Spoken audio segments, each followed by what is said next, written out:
Good morning friends. ये मैंने to do list डाली है डे 3 की।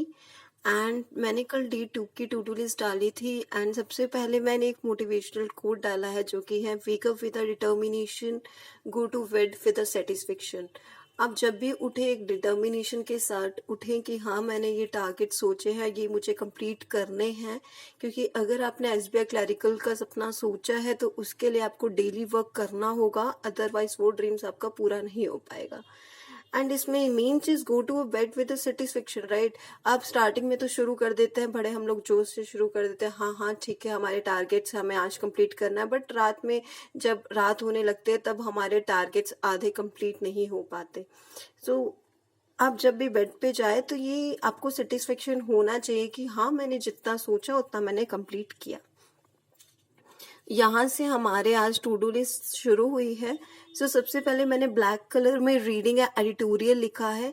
देखिए मैंने ब्लैक कलर में इसलिए लिखा है बिकॉज क्योंकि हमारे लिए रीडिंग करना बहुत ज़रूरी है।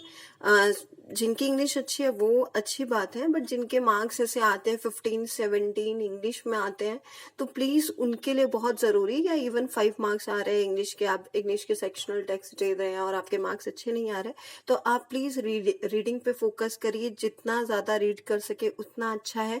पर ये भी नहीं, कई बार ऐसा होता है कि हम लोग बहुत ज़्यादा रीड कर लेते हैं, एक दिन में 3-3 4-4 आर्टिकल्स पढ़ने की कोशिश करते हैं कि हमारी स्पीड अच्छी हो जाए, और जिस वजह से हमें कुछ भी समझ नहीं आता।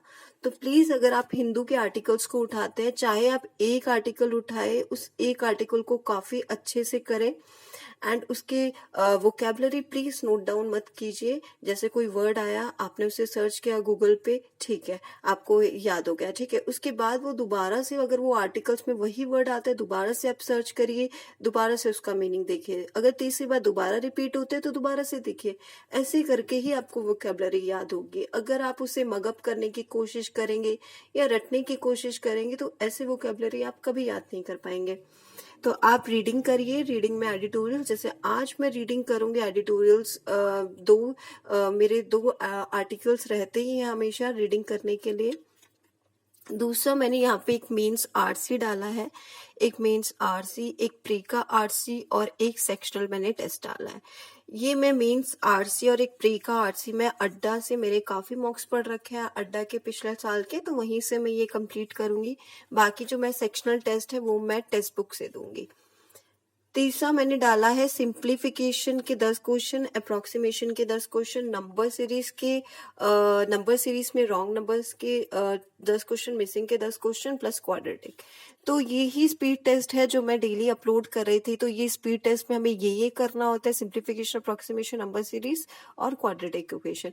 आपको इतना कंप्लीट करना पड़ेगा। डेली आप टास्क रखिए कि 30 क्वेश्चन आपके स्पीड टेस्ट के रहें, क्योंकि ये जो हमारा क्लैरिकल एग्जाम है वो हमारी स्पीड मांगता है और हमारे ये क्लैरिकल एग्जाम में ज्यादा वेटेज के आते हैं। तो प्लीज इसे डेली कीजिए। और ये लास्ट में जो मैंने डाला है मैथ्स का, वो है DI 2 प्री की प्लस अर्थमेटिक। अभी मेरा प्रोबेबिलिटी एंड पीएनसी चल रहा है, जिसका मैं आज लेवल 3 करूंगी एस की बुक से। मैंने लेवल 1 एंड लेवल 2 कल कर लिया था, तो आज मैं लेवल 3 करूंगी इसका। एंड बाकी आप DI प्री की, आप इसको गाइडली PDF आप परचेज कर सकते हैं। उसमें ये स्पीड टेस्ट आपको DI एकदम अच्छे मैनर में कि आज एक मतलब डे वाइज उसमें एकदम स्ट्रैटेजी दे रखी है कि डे 1, डे 2, डे 3, जिस वजह से आपको कहीं भी PDFs के लिए इधर उधर नहीं भटकना पड़ेगा। बाकी रीजनिंग के लिए 2 क्विजेस, ये भी मैं गाइडली की PDF से ही करती हूँ। उसमें कम से कम 5 पजल और कुछ मिसलेनियस क्वेश्चन आ जाते हैं। बाकी आपका जो CA है, डेली का CA, जो मैंने बताया था कि मैं आशीष गौतम सर अड्डा से उन्हें ही फॉलो करती हूँ। बाकी प्लीज आप ये शुरू कीजिए, क्योंकि यही डेली आप कहीं भी जाइए तो यही डेली सब बताएंगे आपको। एंड प्लीज इसे शुरू कीजिए, क्योंकि अभी SBI क्लर्क का नोटिफिकेशन आने ही वाला है जल्दी, और हमें तैयारी अगर हमें क्लियर करना है तो अभी से हमें शुरू कर देनी चाहिए। बाकी आप भी जानते हो पूरी अच्छी तरीके से, क्योंकि क्लैरिकल का कट ऑफ काफी हाई जाता है। पिछले साल भी 83 सबसे हाईएस्ट कट ऑफ था। तो प्लीज ऐसी कोशिश कीजिए कि हमारे हमारा हर चीज मेरा कट ऑफ का हमें ज्यादा सोचना ही ना पड़े और हमारे मार्क्स कट ऑफ से ऊपर आए। और ये तभी पॉसिबल है हम कोई भी चीज स्किप ना करें, क्योंकि मैंने भी पिछले साल काफी चैप्टर्स अर्थमेटिक के स्किप किए थे। तो इतने हाई कट ऑफ अगर जाएगी तो हमें कुछ भी स्किप नहीं करना है, हमें इंग्लिश को अच्छे से करना है, हमें इस डीआई और अर्थमेटिक उन सबको अच्छे से करना है, हमें स्पीड टेस्ट के भी देखना है कि हमारी स्पीड भी कम ना हो जाए, हमें रीजनिंग को भी साथ में लेके चलना है, हमें सीए भी साथ में लेके चलना है।